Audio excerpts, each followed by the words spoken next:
Good morning, Nigeria. Yes. Oh my gosh, it's been such fantastic. Okay, just breathe. Just breathe. Take a breath. Yeah. It's Wednesday, everyone. And you know what that means? I think it's time to refresh. Yes. It's time to recharge. Yes. It's time to bring all those positive vibes to you right here live on Wake Up Nigeria. Of course, good morning once again, everybody. Wednesdays are for those feel-good moments. Yeah. And we are always here to ensure that we sprinkle that feel-good goodness onto your day. Just 2 more days to the weekend. Indeed. Let's keep the energy going and make today as wonderful as it can be. Absolutely. Speaking of wonderful, I love that sleeve. Ooh, thank you. The elaborate sleeve is wonderful. I'm loving it. I'm feeling it. A suit with a sleeve. I don't know. I never thought about it, but it's working. Oh, well. Or should I say it's giving? It's giving. You know, I wouldn't wear anything that doesn't give. It definitely has to give. Right. So whether you're getting ready for work, already out and about, or just chilling at home, we are here to make sure your Wednesday morning is full of joy, laughter, and of course some good inspiration. I thought you were going to say it's giving joy, giving laughter, giving inspiration. I was expecting that's what else. I'm just saying, we had a giving thing going on. See, that's your thing. Yeah, okay. Yeah, that's but so I'll just leave it to you. We have quite a fantastic lineup for you today. I've already started having some coffee. I know there's some tea somewhere around here. Make sure you find your pap, your custard, your oats, whatever it is you're going to have for breakfast. And yeah, enjoy the next 1 hour, 45 minutes with us. My name is Emel Kwache. And I'm Titilayo Oyinson. You can, of course, stream this show live on tvcentertainment.tv or on GoTV Channel 16, UHF Channel 49, and StarTimes Channel 121. Of course, remember to stay connected with us on social media. Follow us on Instagram, X, Facebook, and TikTok. We are at TVC Entertainment _. Remember to use the hashtag #WakeUpNigeria on TVC. We want to hear from you guys.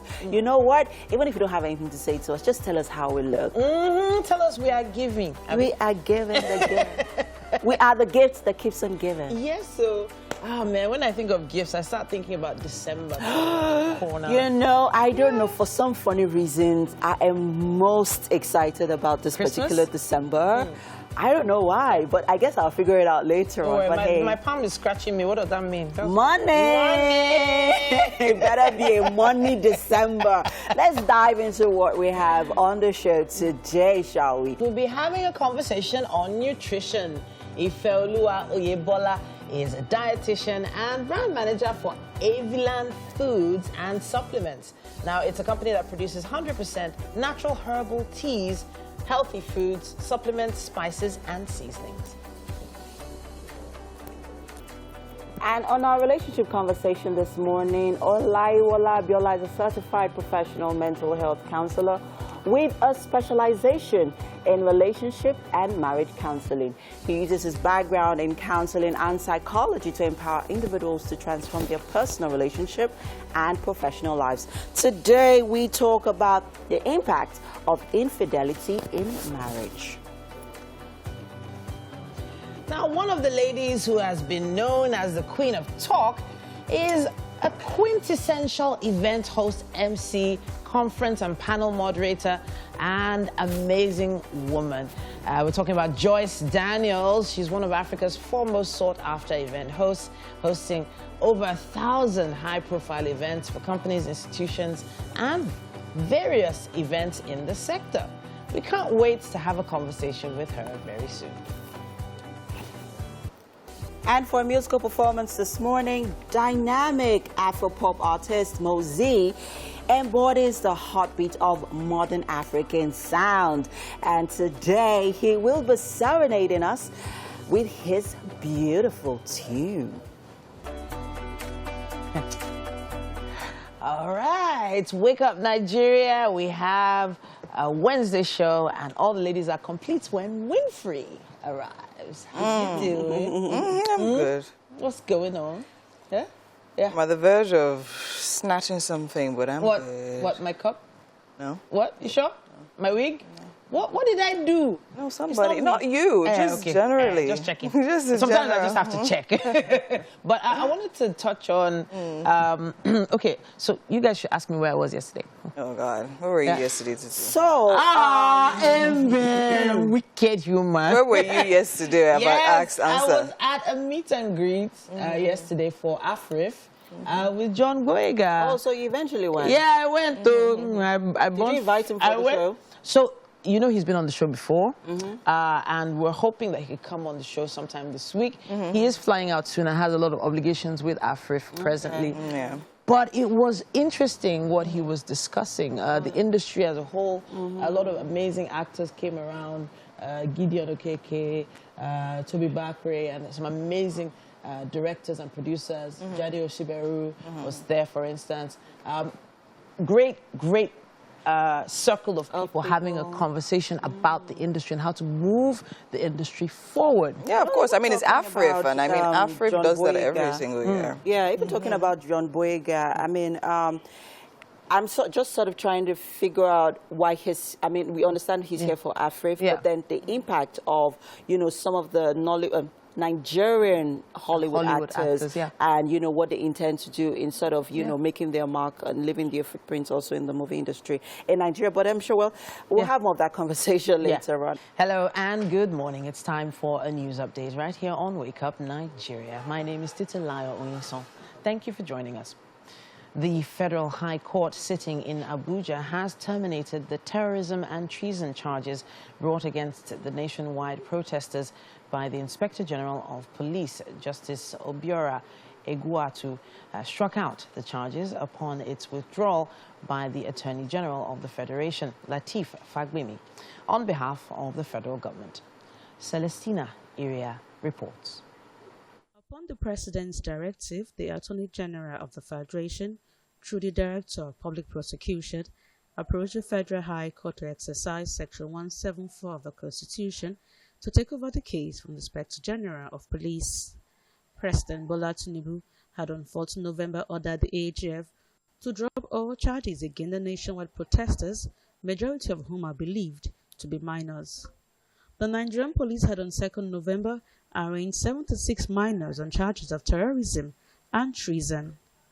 At today's proceedings, the AGF requested for invocation of the same Section 174 of the Constitution to discontinue the trial of 119 accused persons.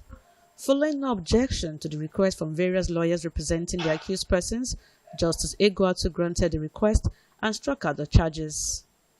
Although the accused persons were not in court, the judge ordered their immediate release from the remand center. It's a state offense. If the alleged offense has been established, it is a state high court of Kano State that will try this matter, not federal high court. It's a protest. I've never seen a protest has become a crime only in Nigeria. Shortly after the court's ruling, the defendants arrived at the court premises. They were pleased with the discharge of the case against the earlier ruling of the court, which remanded them in Bolster Center and adjourned to January 2025. The protesters were handed over to their respective state governors by Vice President Kashim Shettima on behalf of President Tinubu. There are 76 protesters from Kano expected to depart Kano for Abuja today in a chartered flight paid by the Kano government.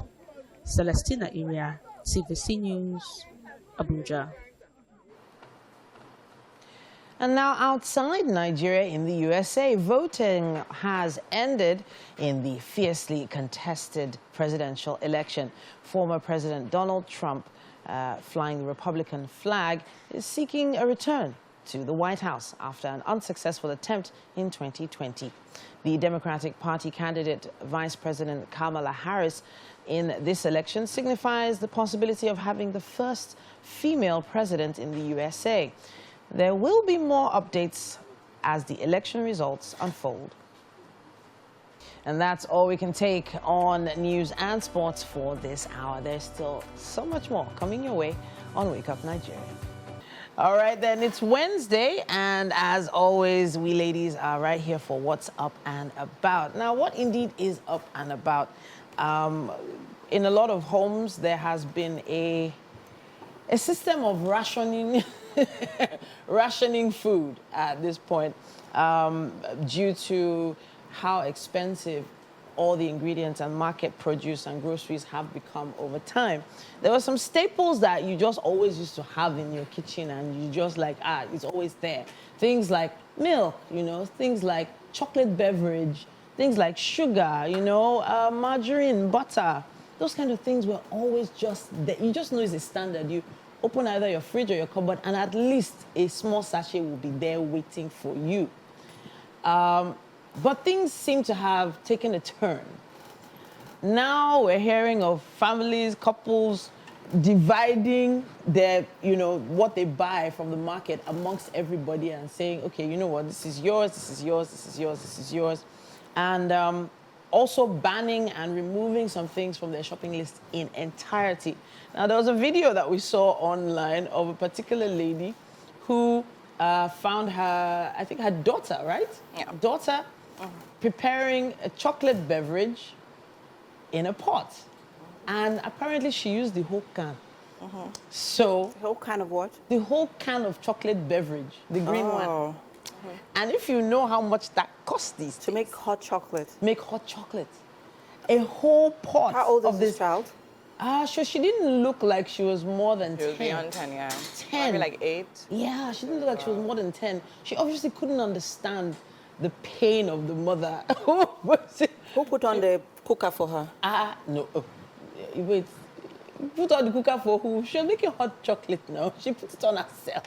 That she put on the cooker herself? Yes, she put it on the cooker herself. And then, so where was her mom when she was doing all of this? You see, so all these questions, No, I'm For a just 10, serious. no, actually, I mean, for yeah. a 10-year-old, I feel there are certain things a 10-year-old should be able to. Should be able to. Something I've actually realized in recent times is that it depends on what you start teaching your kids and at what age you start teaching them. Kids actually assimilate really fast. So she actually put on the cooker herself. I mean, and I all of that. understand giving them some level of independence, even as they grow older. But a 10-year-old should be because able to she's make a a cup of- preteen.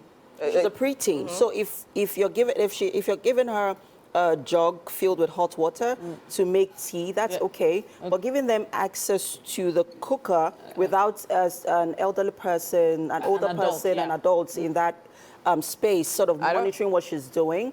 I don't know. I don't think For monitoring me, should it's- even be. If we talk monitoring now, monitoring the child even making the Milo now comes into question because for some reason that whole can, I said the brand, didn't I? So that whole can entered the pot. So fine, supervision on one hand, the mother's response is the other. So that was where Winfrey said she had an issue, the way the mother reacted to and the words that she was using during the video that she posted. Oh, well, so watching the video for me, it was just like, okay, fine. I mean, as kids, I remember a time growing up, my mother sends me to buy meat. Okay. She sends me to the market to buy meat. So I bought the meat. When I came home, she said I should boil it, and I boiled it. Okay. Then I put it on the fire and like, so in my mind, when meat is still red, it's not cooked. Oh. That's what I thought. Okay. So I was boiling the meat. I was waiting for the meat to change color. Wow. So that's pale brown color. And it didn't I left it to 18. I kept on adding water. I didn't change. My mother now called me. Winfrey. Wow. Is that meat still on fire? Okay. I was not explaining. Do you get? And of course, what happened. But my point still is, right? I think for this, I mean, I understand the fact that a lot of parents literally these days use their kids, put them on social media. I mean, when the kids are doing funny stuff and everything. But for me, it was the way, the mother kind of was half laughing and half scolding the kid and videoing her and everything. But my point is that if you look at the girl's face, she literally looked humiliated. Do you understand? I understand, when certain things are funny, it's cool. But then again, in a situation like that, even if you want to record it, right? Not necessarily, videoing the girl at that point. I mean, you're not necessarily teaching her. First of all, I feel if she's making she wants to make a cup of coffee or beverage or whatever, at that point, did you teach her what to make? Now you're scolding her for what exactly? Do you understand? Exactly. She's doing what she... And also, I feel the intention behind it also matters. She was really trying to literally just make you and the whole family tea, so right? that's where and my then, questions... did you teach her Yeah. for her to now go that extent to do it the way she thought she could actually do it? Do you understand? So that's where the just questions felt I it asked was in kind the of a first lot. place sort of stemmed from because, she's a 10-year-old. I understand that, well, some 10-year-olds can. Some 10-year-olds can't. It also depends on the parents' mode of parenting. We all have different styles of parenting, right? I believe that at that age there has to be some supervision, because you are having access to gas cooker or kerosene. I'm already my safety radar is already on alert. Yes, people still use stoves. Wait, so people still use firewood. How much is kerosene now? Okay. People still use all of those, things. So, I mean, my safety concerns already, because I'm like, is there an adult supervising that, Then secondly, I would always say that it is the parents' responsibility to protect your child, to preserve your child, to, in short, everything about that child is your responsibility, Can I take it from you? No, wait, I'm going somewhere, yes. So, first off, the child was taking an initiative by doing what she did, whether it was for herself, whether it was for her siblings or the family. It was an initiative she was, taking to do it because she's seen how mommy does it, right? Secondly, so at the point where you meet this child in the acts of doing what she was doing, the next thing is to carry your phone. Camera. Then you now placed it on the tripod. You said, baby, wait. She was holding it. Whether she held it or whatever it is that she did. Tripod, at least we even allowed the child to cool off. She carried the phone like that, and then you now started recording the child, and then whatever it was that happened in that scenario, you put it up on social media, exposing that child. Also, what if she doesn't want to be on social media? What if she doesn't even want that sort of exposure? You have already compromised and made her vulnerable, because I can imagine the long trail of comments over 1,700. So the child hopefully that is even one side. Comments. Wait, that's on one side. Kids have phones now. What if she goes to school and then she gets bullied? Exactly. Oh, so her classmates are laughing at her based on that. So if, for instance, let's say she's on a parenting platform. Let's say the video came out on a parenting chat, a WhatsApp group. See what my daughter did. In my opinion, you could have shown the pot of beverage. You could have shown and talked about the issue first. No, you could even talk about it without putting the child in the video. So that was it for me. The child could have left. You talk to the child leaves the room, then you record it and say, hey, see my life. Hey, 8,000 naira worth of chocolate drink. Just go you can do that. If you want to make it a content or a learning teaching opportunity for people, because you can do that. For people, is one thing. Now, I'm even also thinking about the child going forward and her ability to even still want to take initiative to do things and then make mistakes as a child. Do you understand? You're literally humiliated. So now, exactly, you shut her off. She's literally probably just scared and just doesn't want to do anything until mommy says so. And then you think of the type of child that child is going to grow into. So it's right. In terms of taking initiative, I've been in this situation a few times, and it's expected. Thank goodness for air fryers in my life.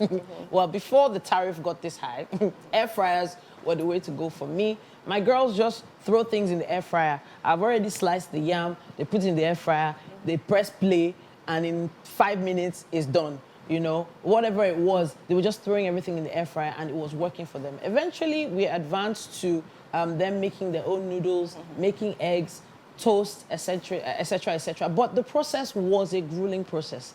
I know how much oil I had to clean off the floor. I know how much I had to. How many mistakes they made. The mistakes. This mistakes actually. Is a part of the process. That's what I'm trying to say. Before we even get to the process, Titi, I would also like to encourage families, and I'm using myself now as an example, let's learn to build structures, family structures and values, where everybody in that space understands that this is how food is meant to be used, or this is how appliances are meant to be used at what time of the day. All of the you need to build a structure so that everybody aligns with that structure and with those values and with those principles. Because in this kind of situation where your child just goes off the rack and cabinet and then takes a whole can of beverage.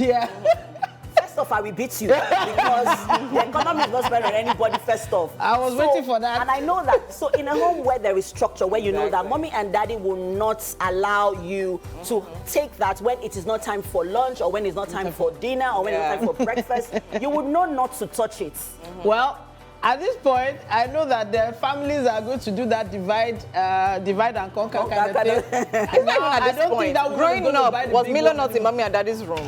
Hello, it was a normal thing, so it's not even a down thing. Yeah, so let's let So just know alpha, you keep your Milo or your beverage in the cabinet. cupboard. Everybody has access to it. We're taking a quick break, everyone. Let's hear your thoughts. Use our hashtag WakeUpNigeria on TVC and let us know. Welcome into the Wake Up Nigeria kitchen on this beautiful, beautiful Wednesday morning. I have here with me Chef Saint. Wow, I was going to say Saint, Chef, whatever. Anyways, welcome to the show. How are you feeling this morning, Chef? Good. It's a beautiful morning. All right. Okay. So you actually were teaching me something very important I think people need to know. But first of all, let's actually talk about what we're making today. What are we making today? Okay, we're making goat head. We're making goat head. Okay. Isiewu. Yes. Okay. And, okay, tell me the ingredients we need for this. Okay. Today, it's a very simple ingredients that we're going to be using. We're going to be using the main thing, which is the goat head, some of our pepper, the onions. I want to garnish with okbaka and our tazo leaf, just a little crayfish to add a kick to it. A lot of people don't do that though, but I'm doing that just to add a kick to it. Okay. Then stock cubes. Okay. Extra pepper, because you know we like Extra pepper. extra pepper just to give it that hot touch. And then our salt and then our oil. So this is a special ingredient that I'll be using. It's called the ungu. The ongu. Yes. Okay. I'm going to use it in place of the potash. All right, because I was Yeah, going to because ask, of what's the that health edible benefits. potash? Yeah. Oh, really? Yeah, What's that so, made out of? It's made out of palm fruit. Oh, really? Yeah, it's burnt part of it. Burnt palm fruit. Yeah, yeah. It's actually, it's actually interesting. What do we have in here? Is it Yeah, more? what we have here is another important ingredient is called the ehuru. Ehuru. Yeah. Okay. Yeah. So that is what gives it that nkwobi cake. That nkwobi cake. Okay. Now that you said nkwobi, after saying isiewu, let's now get down to the conversation. Okay. So earlier, I asked you, what are we making? You said isiewu nkwobi. And I'm like, huh? Are you trying to confuse me? Are we making it two? You now explain to me. So explain them to me for people that literally don't know. Okay. So isiewu literally means goat head. Yeah, that means Right? goat head. Okay. Yes. Okay. So now, isiewu is the goat head. We can make isiewu nkwobi. We can make the cow leg nkwobi. We can make the cow head nkwobi. Okay. But most times, because isiewu is more of a special delicacy. Yes, People just call it isiewu. but Okay. Isiewu is still the nkwobi. So is the Because- nkwobi made yeah, with goat head? Yes, made with goat head. So the yes. nkwobi is just any other part? Just So, but the same method and yeah, everything? the same method. Like Oh, I wow. could use the same method. The only difference here is that for the other nkwobis, I'll be using the brain of the goat when I Yes, cook it. So for the yes. other nkwobis, you don't get that. You don't get that. Okay, yeah, because I know the brain is also boiled and mixed with the potash or something. We'll do that later. We'll do that later. Oh, this is the Yeah. brain. We have the brain here. Yeah, we have the Oh, brain wow. here, I mean, yeah. that's actually very interesting. Okay, so now tell me, run me through the process of making this particular dish. Okay, so what we're gonna do is we're gonna be boiling our goat meat Yes, okay. with some onion and then some of the pepper. Okay, then once our meat is done, I want to cook it to al dente so that it's easy to chew. Okay, Then okay. I'll mix the potash with the brain in the oil, add every other Ingredients ingredient to together. it, and then And we form mix our slurry, and then And we mix it up. all together. And That's then we actually- garnish. All right, so I think in this particular dish, the most difficult part is probably sourcing the ingredients. So why are we using, what should you call this again? The ungu. The ungu instead of the edible potash. For a lot of people, Yeah. the edible potash doesn't go well with them. Yeah, okay. It purges them. And then another thing I want to tell people is that a lot of people say that when they eat goat meat, they purge. Wow. Two things are there. The tongue of the goat. Make sure that whenever you want to make this dish at home, that you get hot water. Pour hot water on the tongue On of the the goat. tongue So and wash it you'll see something whitish. Make sure you pull it out. And then also the ear. make sure you tear the ear to the end. Open the ear. Because even I don't open here, you'll see black, all the black You think of things that even come out of your normal ears. Human being, so okay. Not to talk of the goat. So a lot of people don't really get to tear So the it. cleaning is the cleaning, problem. yes, it's the problem most times. Okay. So make sure you clean very well. Yes. All right. Sprinkle Before some you... vinegar and then... All right. I think it's actually very important when it comes to meat generally that we actually clean and wash meat very well before you cook, and then cook properly as well. Thank you very much for that tip. The tongue one as well. I think that's actually something that a lot of people could learn from. Still here with Chef Saint. In case you're just joining us, we're making isiewu nkwobi, meaning we're making nkwobi with goat head. In translation. All right. See, I'm a very fast learner, you know? Kudos. Thumbs up. Thank you. Okay, so now, in the pot, Chef, tell me what's going on. I mean, I love the way that goat meat is smelling. It's smelling like the goat meat is going to be sweet, even without anything added. Do you understand? It's smelling like all those types that are very, very succulent, you know? You should. It's holy. Okay, so let's open the pot. Let's see what exactly we have inside. Okay. So tell me, what's there? So what we have here is our goat head, and this is the brain.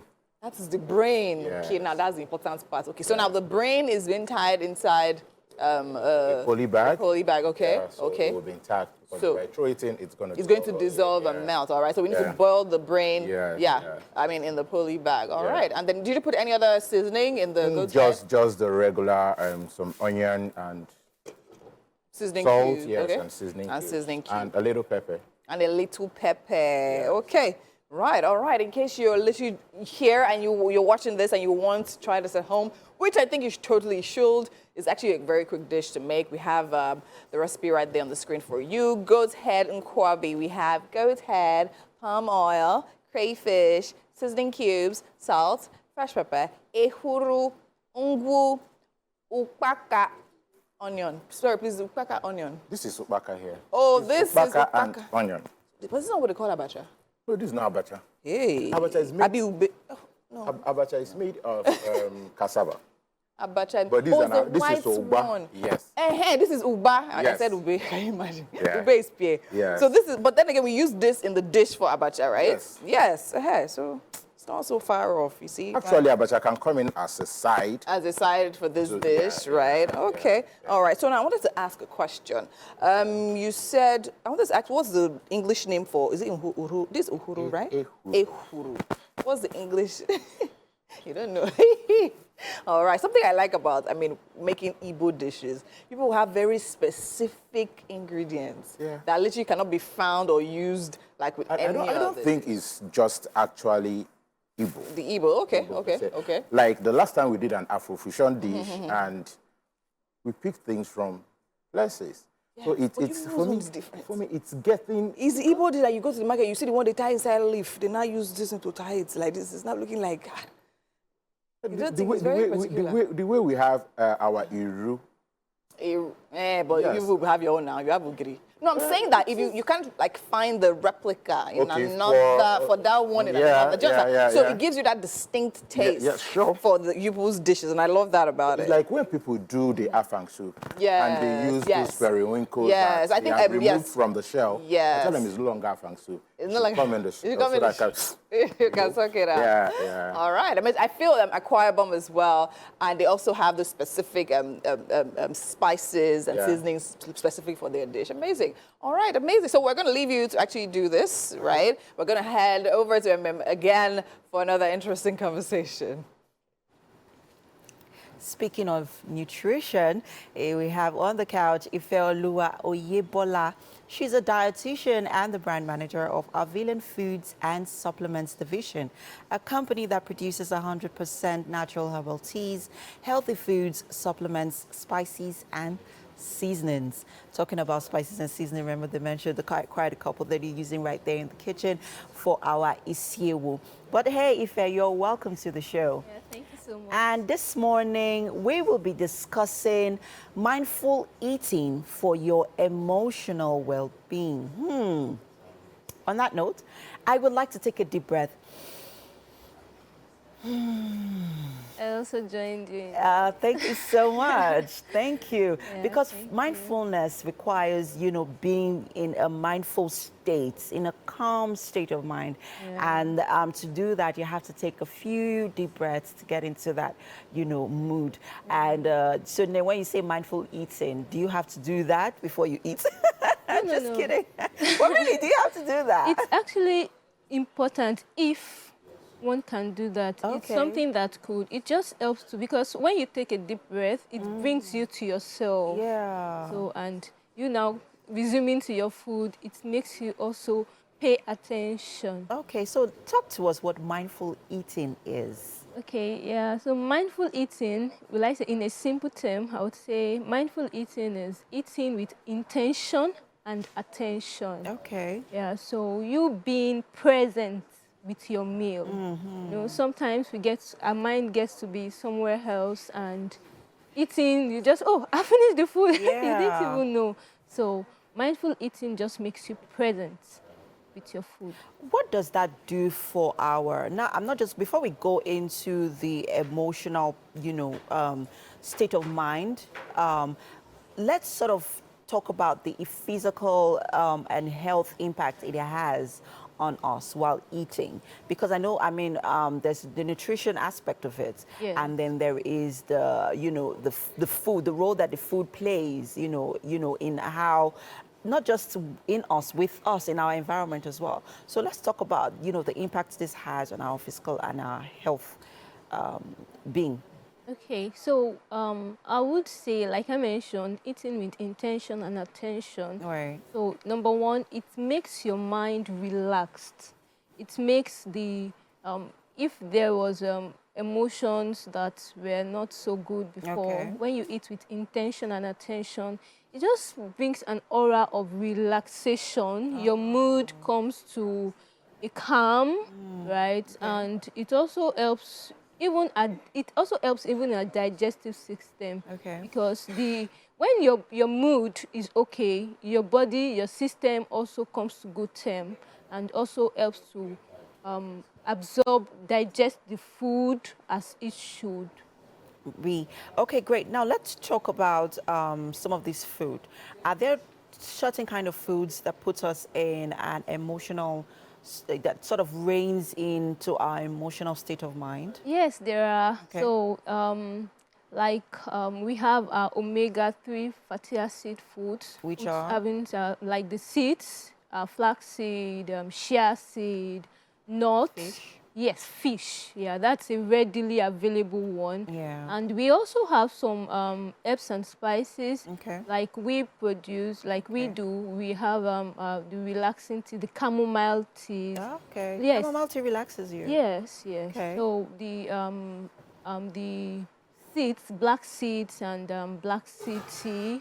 So Okay. some of these teas just it just helps you. It helps the brain. It helps in mood. Yes, it also helps in relaxation. So Now that you mentioned it, it's sort of, I could totally relate with it, because I have my bottle of water over there. So there are three major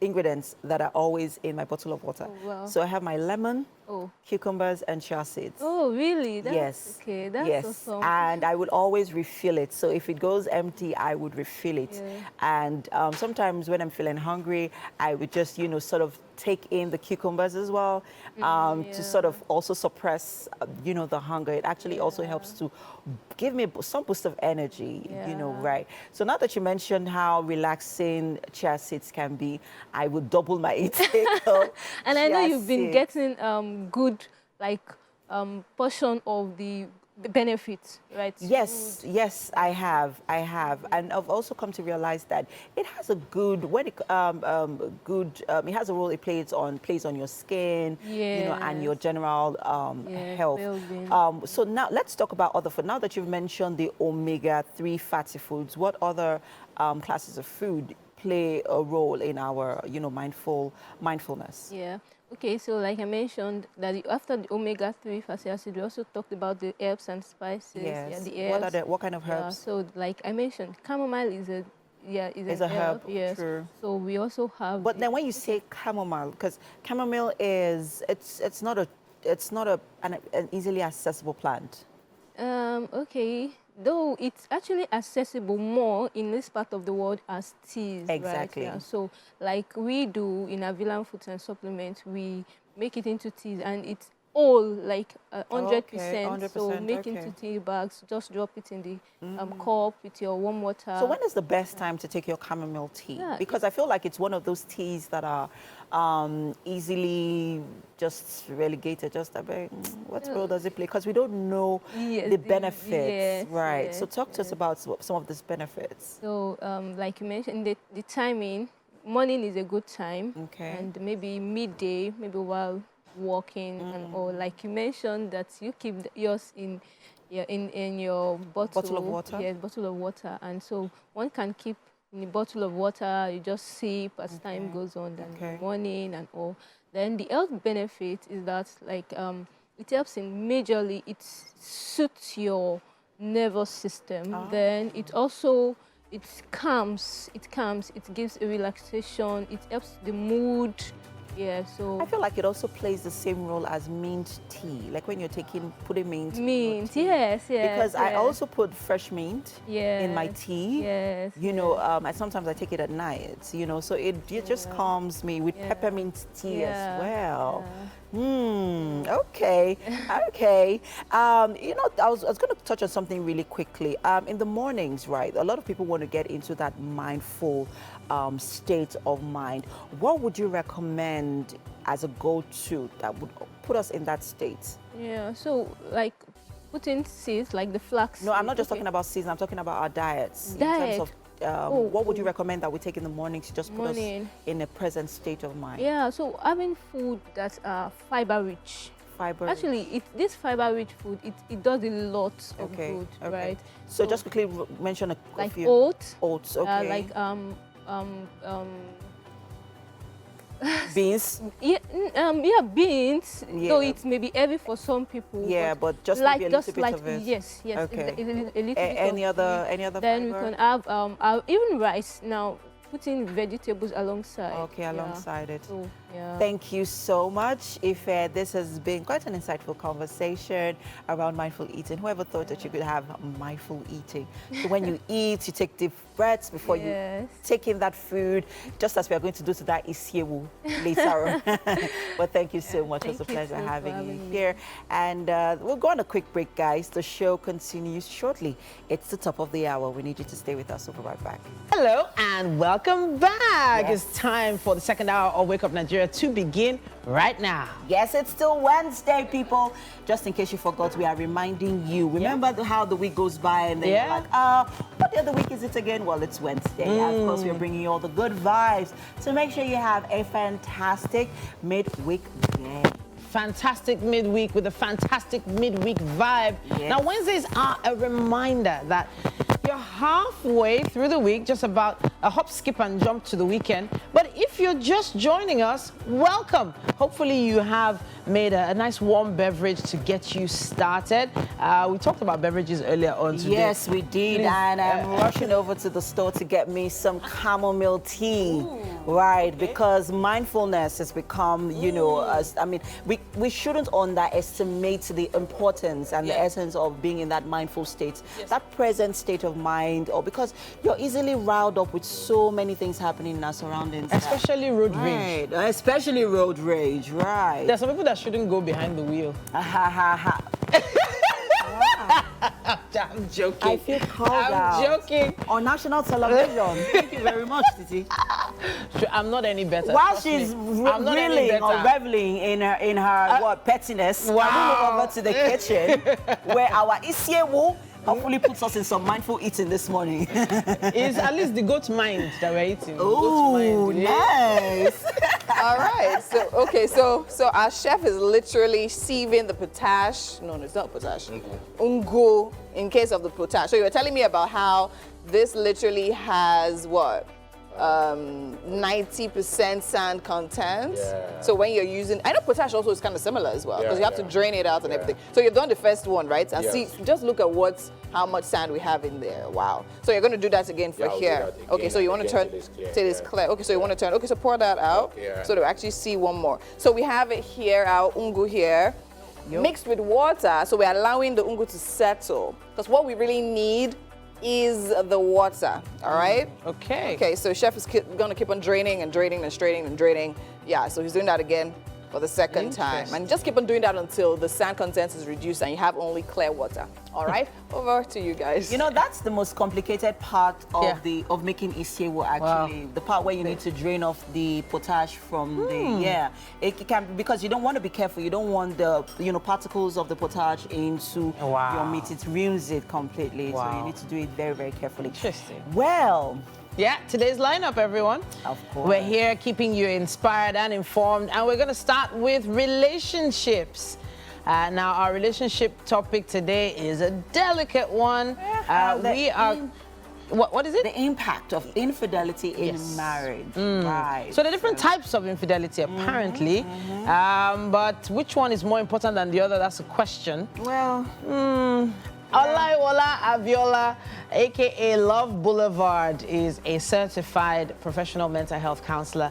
He has a specialization with relationship and marriage counseling. He uses his background in counseling and psychology to empower individuals to transform their personal relationships and even professional lives. We have the Queen of Talk, Joycey Daniels. She is a quintessential event host, MC, conference and panel moderator, stirring, engaging conversations and keeping audiences energized. She's also one of Africa's most sought-after event hosts. She'll be sharing her journey so far with us on the couch later on. Then, of course, Wake Up Nigeria is not complete without a performance. Yes. We have a dynamic Afro-pop artist whose music embodies the heartbeat of modern African sound. Crossing up amidst Nigeria's rich musical heritage, Mozi drew inspiration from rhythmic landscapes of Lagos. We can't wait for his performance to tell us more. Thank you so much for staying with us on this beautiful Wednesday edition of Wake Up Nigeria. Okay, right now it's time for us to have a relationship conversation. I have with me Olaiwola Abiola, who is a certified professional mental health counselor with a specialization in relationship and marriage counseling. Now, he uses his background in counseling and psychology to empower individuals to transform their personal, relationship, and professional lives. Now, he leads a private practice and training outfit he founded called Love Boulevard International. And today we're going to be talking about the impact of infidelity on marriage. Welcome back to Wake Up Nigeria. Amazing having you here, sir. And of course, having this conversation about marriage, relationship, very, very important, because I mean, in all facets of life, we definitely have different types of relationships. All right, so today, the impact of infidelity. What's that word giving me a hard time? Infidelity on marriage. So let's start. Let's start by defining infidelity to start with. Well, fidelity is a grievous betrayal of trust, especially in a romantic relationship. Okay. Or even a romantic relationship, either in a marital state or probably in a committed relationship, because people can still commit, quote and unquote, we call it cheating, before getting married, but once you're married, it's seen as infidelity. So it's basically betrayal of trust between romantic partners. So there cannot be infidelity in friendships. There's another word for that. Maybe that some other time we talk about that. But as far as I'm concerned, romantic relationship, committed relationship, especially in a monogamous relationship, even in polygamous situation, if you are going to have multiple wives, definitely should carry your wife along. You have the liberty to do that, especially if you happen to come from a Muslim background and things like that. So anything you are doing behind your romantic partner, your wife, your spouse, is tagged as infidelity.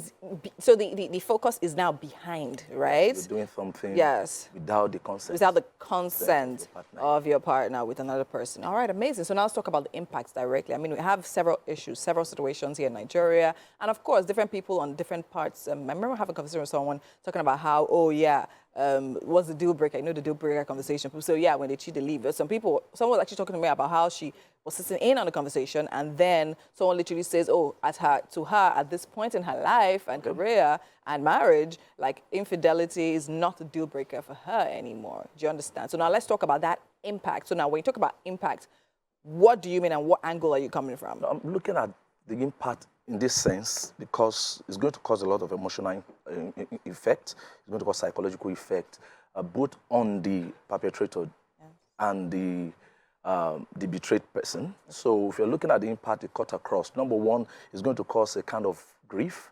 When we talk about grief, grief is a natural response to a loss. So if you're in a relationship with someone, you're in a committed relationship, and the other party is doing something else, and you get to find out what happened is that you believe that this relationship is for you. Especially when I'm talking about monogamous relationship. I kept talking about that, saying that because these days and time, a lot of things yes, a lot of things monogamous. Yes, people have different kind of funny kind arrangements.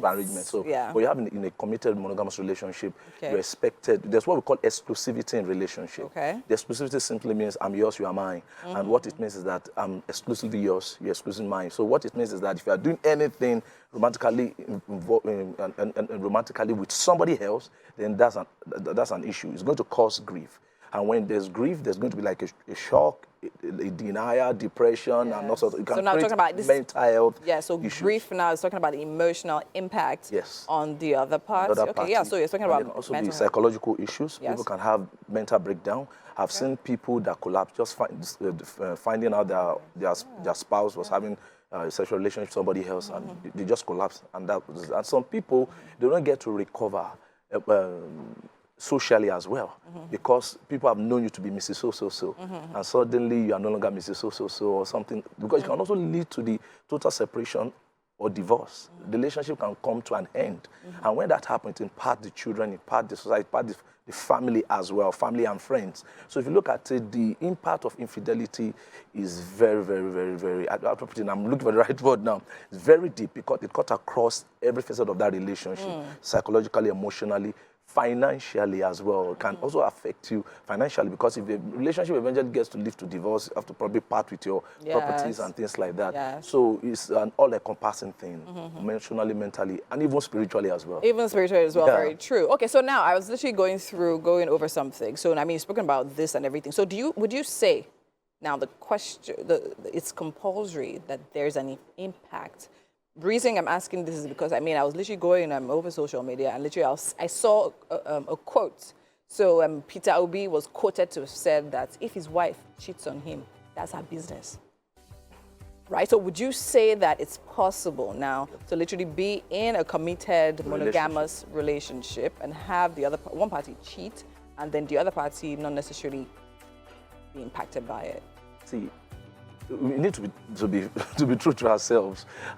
Maybe what he's trying to say is that, look, I'm going to move on with my life.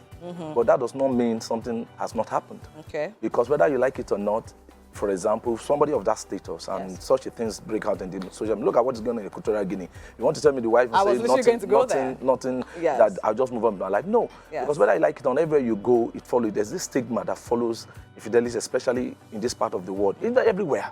Because once you're in a monogamous relationship, people expect you to be what? To be forthright, to be upright and up and doing, and you're expected to live to your vows. You exchange marital vows. They'll do us part in come sun, come rain. So if somebody is saying that's a business, what it's trying to say is that I'll cope and I'll move on with my life. And I'll move on with my life. So very quickly, do you want to share your thoughts when you heard about the Equatorial Guinea situation with over 400 for me, that evidence? To me, that speaks to a lot of underlying issues. With the man? Yes. For me, I believe there's a lot of mental health issues dimension to that. Wow. And it's possible maybe unresolved childhood trauma. It's possible we also have what we call toxic masculinity. We socialize our boy children to believe that having multiple sexual partners is a way to show that you're a man. Yes. So these are part of things I believe. I would actually love to ask a lot more questions, because a lot of men, especially in this climb, seem to be saying the guy was the goat. And I'm like, how do you interpret that? But anyways, we have to go. Thank you so much, sir, for being here and speaking with us. It's amazing. We're going to be having you for the whole of November. Yay. Welcome back. All right. Hopefully, I'm looking forward to our next conversation next week as well. Thank you so much for having me. Yes, sir. All right. And that's it right here on this episode. No, on this particular conversation, relationship. We're going to a quick break right now, but stay with us. A lot coming right here on Wake Up Nigeria. We'll be right back. And we are back. Thanks for staying with us. We have right here on the couch the queen of talk herself, Joycey Daniels. She's the quintessential event host, MC, conference and panel moderator, always stirring, engaging conversations and keeping audiences energized. She's also one of Africa's most sought-after event hosts, hosting successfully over 1,000 high-profile events for companies and institutions across various sectors. She is also the founder of Talkademy. Talkademy. Oh, that's it. I see that. It's Africa's premier training school for event host MCs, training over 1,000 masters of ceremonies across Africa. You are welcome. Thank you so much. I'm glad to be here. Thanks for being here, sis. Yes, so. Queen of Talk. How did you get to that point where you became the quintessential herself, Joycey Daniels, the lady, the woman who everyone wants to host their events? How did I get there? I made a clear choice in November 2007. So this is going to be 17 years by Monday. Wow, congratulations. Thank you. That is, finally, you're not into the 2 decades.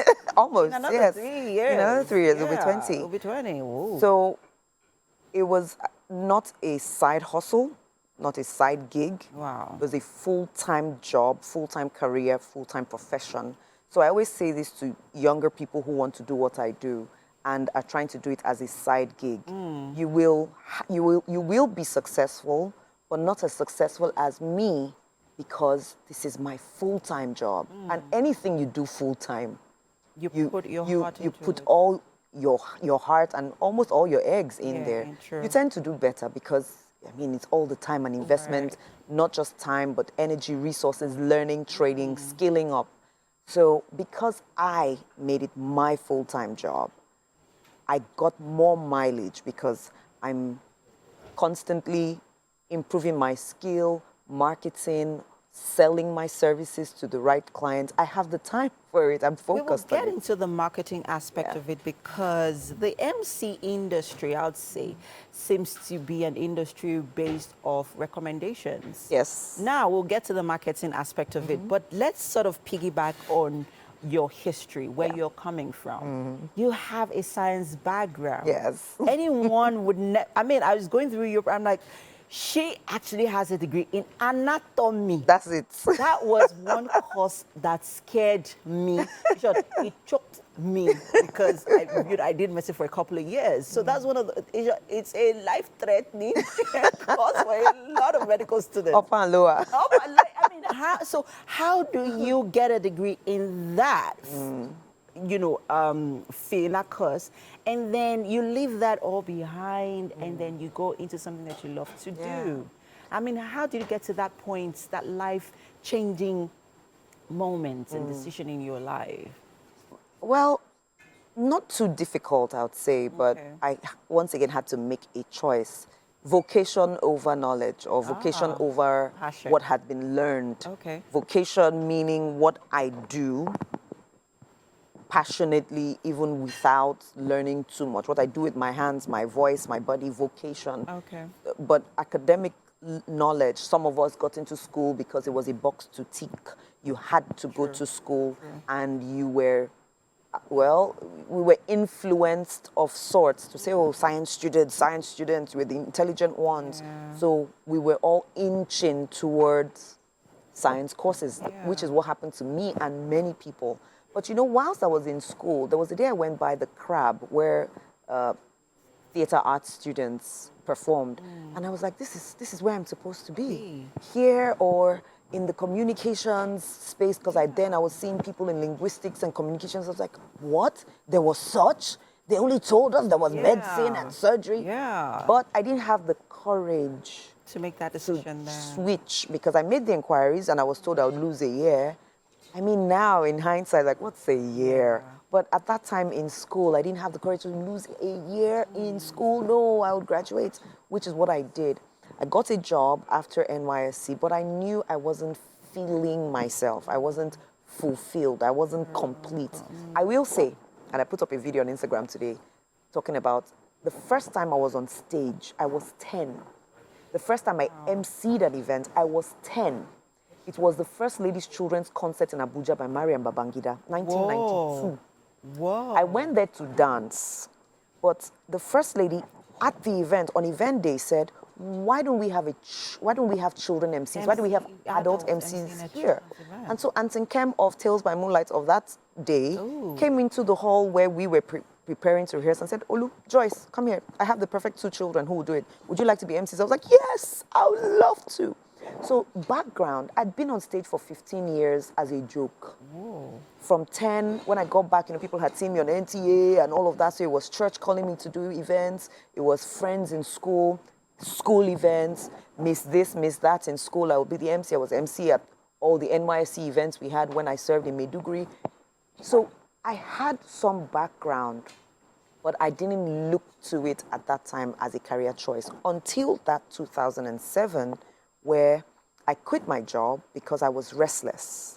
And everybody thought I was crazy. I had an official car straight out of NYSC because I was doing well on the job that I had. And my boss, shout out to him, Mr. Nusim, he believed in me. He gave me great responsibilities and I was doing well, but I wasn't fulfilled. So when I quit my job, everybody was like, so what next? And that's the thing, I didn't know. I had no clue. So I was 7 months out without a job, without an income, but I knew that I would find what I was looking for if I had the space and time. I did a lot of reading. And then somebody invited me to be Master of Ceremonies at a particular event. After the event, I knew that was it. That was it. We need to wrap this up quickly, but let's quickly touch on the marketing aspect of MC. As an aspiring MC, or even those who are doing well in the industry, how do you market yourself? How do we brand yourself, to be that sought after MC? Let me start by saying that to become a pilot, you go to flying school. Oh, true. To become a doctor, you go to medical school. To be on TV, you have to do some training. Yeah. So do not ever think that to be a professional master of ceremonies will happen by chance. You will learn. You might need to go to business school to learn the right way to market. I've been to so many business courses because it's a business. It's a business. It's not a hobby. That's why I keep saying this is my full-time job. Don't trivialize my job when you think it's just a Waka pass roll. Yes, flash in the pan. No, treat it as such.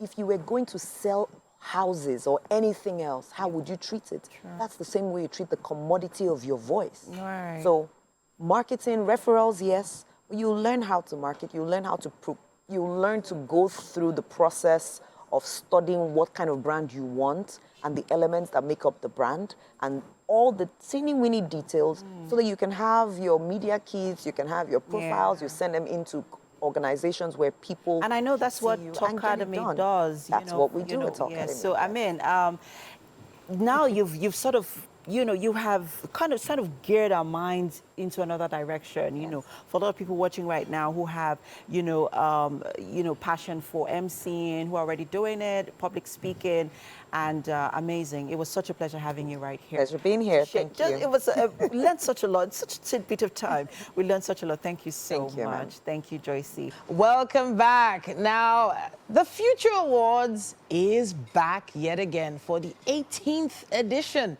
It's been an amazing platform for 18 amazing years, pushing forward young people in various walks of life who have been performing wonders. And today we have Mr. Ayodeji Razak in the building with us. He is the Executive Director of the Future Awards, and he's here to talk to us about the latest edition coming up very soon. I think it's this Sunday, right? This Sunday. This Sunday, goodness me. Thanks. Congratulations on your 18th year. Thank you. Thank you.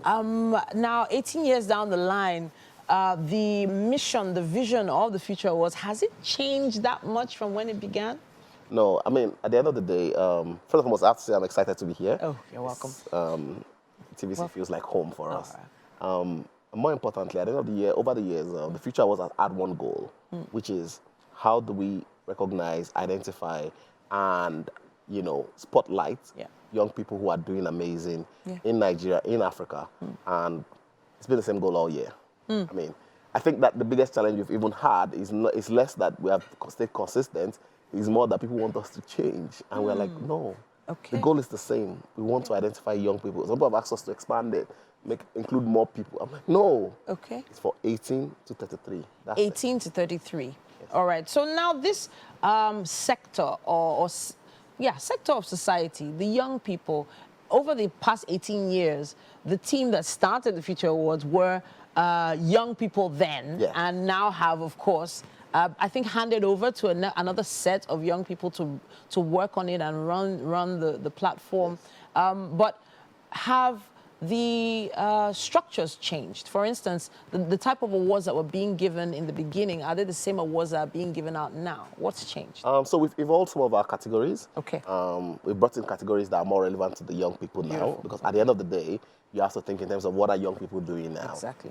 Very early when we started, things like journalism were at the core of the awards. There's still journalism in the awards, but now we've added content and creativity. Of course. We've added other genres that allow for young people to express themselves and actually make a change in the world. And in terms of the people who did it and have passed on, I would say people like you. Oh. Titi, I mean, you're one of the people at the very beginning who were part of the brainstorm and part of the creating of this project. And see us now. Yeah, 18 years later. 18 years later. I feel very old thinking about it. Well, I actually don't think it's I think it's a source of pride and joy to see what people that won or were nominated then, what they're doing today. Absolutely. A lot of them have gone on to become major captains of industry. Yes, there's something we say at the Future Awards. We like to believe, and it's not even like to believe, it's actually the fact that every time we've nominated someone, I always stop by said, show me a young person in Nigeria who is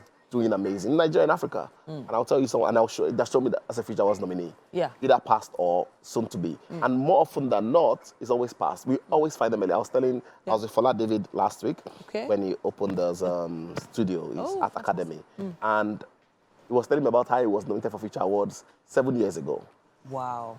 Everybody seems to be awake to him now. Yeah. We found it 7 years ago. Same thing with quite a number of people. Tunde Onokoya is hosted this year. Yes. Tunde Onokoya was nominated in 2019 for Community Action, at a time when most people didn't even know what he was doing. Yeah. And that's the beauty of the Future Awards. We find people doing incredible things in the remote places and turn the spotlight on them. So you've mentioned one of the hosts already, Tunde Onokoya, the chess champion. Yes, and Guinness World Record. Guinness World Record holder for longest gameplay, I believe. Something like that. Yeah, and you have another host, a female host as well. We have Vicky James. Vicky James, okay. Vicky James was, she was last year's winner for fashion. Oh, fantastic. And I was telling my colleagues in the office, I said, before she won for fashion, I didn't know who Vicky James was. Amazing. I mean, people know her, sort of, you know, if you're in the fashion industry, and all of a sudden right now she's on every screen. True. I mean, you turn on Instagram or any app and Vicky James comes up. And it's a testament to the work we do at Future Awards. And she's hosting this year, which is quite incredible because, I mean, we've noticed that has happened a lot more now in recent times. So Ibakare had not won, but he hosted and then won the year after. You know, and we have all of that kind of energy coming into the awards. But yes, we can just sounds like it's going to be a very fun event. The theme for the event, clothing-wise, you know, everybody looks out for what people are going to wear to the Future Awards. What is the mood board like this year? So the theme is Golden Age Glam. Golden Age Glam. Yes. So you're going all the way. You're going all out this time. All out. It's all out. Golden Age Glam. We want, at the end of the day, at the core of the awards is a lot of people who want to have fun, do incredible work while having fun at it. So the team this year is supposed to allow them express all of that glamour in what we call the Golden Age for the Future Awards, because we are 18, we are 2 years or 20. So we want to start to drum up that excitement, and that's part of what informed the team. So I want to touch on the actual judging process now, because, you know, there are a lot of awards over the years that have been, let me use the term, critiqued for the process of nominating and finding winners. I've always had the information, but for those that don't understand, how do you select the winners from the nominees? Okay, so it's a three-step process. We have what we call the Central Working Committee, which is usually made up of people who are past winners and all of that, and a lot of young people who are doing incredible in their field. They may not even get nominated for Future Awards. They may not even, and that it always feels like a bit of a roadblock, because once you make it to Central Working Committee, more often than not, you almost don't get nominated. Because it now feels like people are like, there's a conflict. And a lot of people now avoid being on central committee, but we still have incredible secondary committee, and it's almost a 50-man team. Okay. And central 50? committee, yes. That's interesting. Okay. Yeah, central committee is a large team, and they are the ones who, once the nominations, call for nominations go out, they receive all of the nominations and sieve through the nominations. Interesting. So, over a period of how long? It takes like 2 months. 2 months? For them to sieve through nominations. Wow. So when they've done that, they would identify a core of, I think, 1,000 people. Amazing. Thereabouts. Amazing. That are now passed on to the IAC. Now, the IAC, Independent Audit Committee, they are the ones who do the hard work of looking through each nominee to say, this person, we've checked their record. Now, Central Committee does a lot of that too, check their background records, because, again, Future Awards is about doing good. Sure. It's, first and foremost, are you changing the world? Are you doing great things in the world? So it's okay to be making money as an entrepreneur, but is your business actually adding value to people's lives? Yeah. You know, and that's what we're looking for. So once they've identified these amazing people, they pass on to the IAC. The IAC now sieves through a number of them and shortlists to, like, I think it's like 300 or thereabouts. Wow, this is a long process. It is. Goodness. And then that 300 is now passed on to the judges, who Then- now sieve to 5. Wow, And 25? select to 5 per category. 5. Okay, okay. So 5 per category. Okay. And I think the total is about 125, depending on the number of awards each year. Yeah. So 125 nominees Wow. thereabouts. And that's what we put out there. Wow, wow, wow. What a process. But And all of these people Yes. that make up this judging IAC. So the CWC is a little less restrictive because we have a large group there. But when we get to the IACs Gets are very- professionals Yes, in their of course. field. So each of the categories we're judging, we find professionals in that field. For example, we have the likes of Tega, who is recently president of Mavin as one of our judges. We have the likes of Latasha, Ngobe. You have, people who are industry leaders in their field are the ones who are judging each category. I am honestly, it's an impressive take on rewarding young people. There's no bias involved here. None. It's such a process that you know that those winners are actually, what's the term now? They are. It's on merit. Yes, on merit. Everything is on merit. Yes. But I have to say thank you so much, Mr. Ayodeji, for coming to talk to us again. Thank you for having me. I Yeah, mean, it's a and pleasure to good be luck with the event. here. Thank you so much. Don't worry, I'm going to be there myself. I have to figure out what to wear now. Oh, golden age glam. Goodness me. I need your help. Oh, You can where call are Vicky you? James too. Vicky James? No, we have our own in-house designer. Her name is Okoche. Okay. Yes, we're going to meet her in the kitchen. MM should send me her pictures. She sent her picture. Don't worry, we are going to bring it. But let's you, head over to the kitchen. We're preparing something special in the kitchen with our chef. Let's go. Okay. Welcome, sir. And thank you so much for joining us. Amazing talking to you about the Future Awards. So many long years and great to see where it is now. So this is Chef Saint. He's literally been here, hard at work, putting this together. We'd like for you to try it out and let us know exactly what you think about it. That looks good. It Looks actually good. It smells really good. It smells good, right? Now you tell us whether it tastes good. Please tell us whether it tastes good. Yeah. And the presentation is beautiful. The way it's meant to be. Wow. In our black African Can I pot. take the plate when I'm done? I mean, those colors, they all come together so nicely. Really beautiful. My wife is going to love this. Ah, Okay. that's a lot of pepper though. That's pepper. Mm-hmm. You look like you're used Proper. to pepper. I'm from Ondo. Oh, Just okay. straight for the rodo. I'm like, wow. Oh, So nice. I'm trying to eat it nicely because I'm wearing white. Oh, yeah. He actually said the normal way to do it is to wash your hands and dig in. That's what I mean. Yeah, see, he said so.